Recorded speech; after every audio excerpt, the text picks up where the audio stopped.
ইসলাম। সমবেত জনতা কেন্দ্রে জামাত ইসলামের উদ্যোগে এই বিক্ষোভ সমাবেশ অনুষ্ঠিত হচ্ছে। তারই সুবাদে আমরা এখানে আজকে জেনাইগাতি থানা সদরে বিক্ষোভ মিছিলের আয়োজন করেছি। আপনারা যারা এই বিক্ষোভ সমাবেশে অংশগ্রহণ করেছেন তাদের সকলকে সাদর অভ্যর্থনা জানাই। সবাই বলেন আলহামদুলিল্লাহ। আল্লাহ তাআলা লাখ কোটি শুকরিয়া যে তিনি আমাদের এই পবিত্র বাংলাদেশে এমন কিছু লোক তৈরি করেছেন যাদের প্রাণের দাবি হচ্ছে এই সংখ্যাগরিষ্ঠ শতকরা ৯৫% মুসলমানের দেশে কোরআন এবং সুন্নাহর কোনো বিকল্প নেই। না আছে কে বলেন?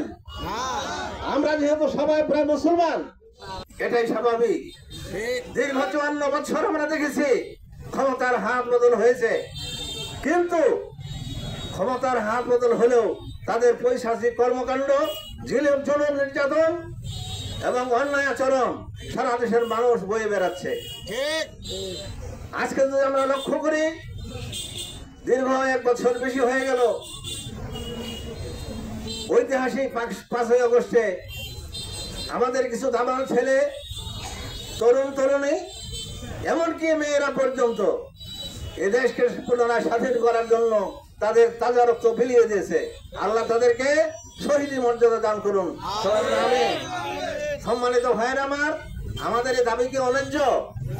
আমরা যে বাস করি সেখানে শতকরা ৯৫% মুসলমানের দেশ। এখানে আল্লাহর কোরআন চলবে, আল্লাহ রাসূলের হাদিস চলবে ইনশাআল্লাহ। এজন্য আমরা আগামী নির্বাচনকে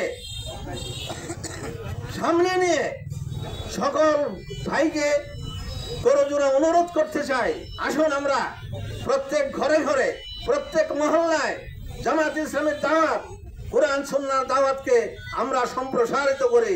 কি ভাই, আমরা রাজি আছি? আমরা সবাই কিন্তু ইনশাআল্লাহ রাজি আছি। আমাদের যে কোনো প্রোগ্রামে যদি আপনাদেরকে আহ্বান করা হয়